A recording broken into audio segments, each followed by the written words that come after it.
आमगाव नगर पंचायतीला नगर परिषदेचा दर्जा देण्यात यावा यासह अन्य मागण्यांना घेऊन आमदार सहस्राम कोरोटे यांच्या नेतृत्वात आमगाव तहसील कार्यालयावर जन आक्रोश मोर्चा काढण्यात आला। 8 वर्षाआधी आमगाव नगर पंचायतीला नगर परिषदेचा दर्जा देण्यात आला। यासाठी परिसरातील 8 गावांचा समावेश यात करण्यात आला। मात्र या संदर्भात काही लोक न्यायालयात गेल्याने नगर परिषदेचा प्रश्न न्यायप्रविष्ट असल्याने निवडणुका होऊ शकल्या नाही।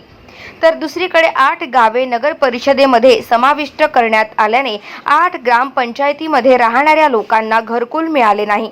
तर दुसरीकडे जन्म प्रमाणपत्रापासून मृत्यू प्रमाणपत्र देखील कुठून घ्यावे असा प्रश्न आमगाव नगर परिषदेअंतर्गत येणाऱ्या 8 गावातील लोकांना पडला असल्याने आज आमदार सहस्राम कोरोटे यांच्या नेतृत्वात तहसील कार्यालयावर जन आक्रोश मोर्चा काढण्यात आला। यांनी जाणून बुजून आमगाव नगर परिषदेचा जो मामला आहे, आमगाव नगर परिषदेचा जो प्रश्न आहे, हा प्रलंबित ठेवण्याचं पाप ह्या महाराष्ट्राच्या सरकारनं केलेलं आहे। कितीदा तरी विधान भवनाच्या अधिवेशनामध्ये, विधानसभेच्या अधिवेशनामध्ये मी मुद्दे उपस्थित केलं की बाबा रे, मी टावं फोडलं की बाबा रे, माझ्या इथल्या नागरिकांना आपण न्याय द्या, इथल्या नागरिकांना आपण त्यांचे अधिकार बहाल करा। पण ही महाराष्ट्राची सरकार कुठेही ऐकायचं नाही। आणि म्हणून आज ह्या नगर तहसील कार्यालयावर हे मुख्यमंत्र्याला निवेदन देण्यासाठी आज आम्ही ह्या ठिकाणी धडक मोर्चाचं आयोजन केलेलं आहे।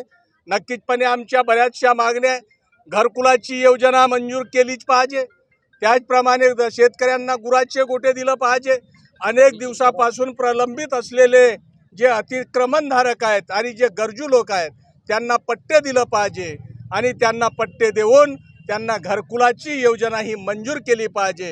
ह्या अशा अनेक मागण्यांसोबत आज आम्ही तहसील कार्यालयावर हा धडक मोर्चा आणलेला आहे। आज दर की 8 गांव के लोग एक हाथ प्रमाण पत्र लेना होता है, चाहे मृत्यु का हो चाहे जन्म का हो, तो उसे इतनी अड़चन होती है कि महीनों से उनको ये जन्म और मृत्यु के प्रमाण पत्र नहीं मिलते। तो बताइए कि आज एक जरा सी जिनाइन अगर उनको किसी गरीब व्यक्ति को घरकुल देना है तो आज शासन की तरफ से उनको घरकुल बनाने के लिए भी पैसे उपलब्ध नहीं कर सकती। यह गवर्नमेंट धिक्कार इस गवर्नमेंट का, और ऐसी गवर्नमेंट को हम सब ने मिल करके उखाड़ फेंकना चाहिए।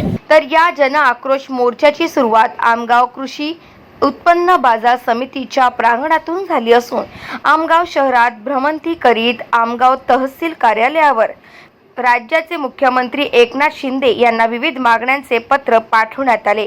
तर मागण्या पूर्ण न झाल्यास यापेक्षा तीव्र आंदोलन करू असा इशारा आंदोलकांनी गावकऱ्यांनी दिलेला आहे। गाव माझा न्यूजकरिता राधाकिशन चुटे, गोंदिया।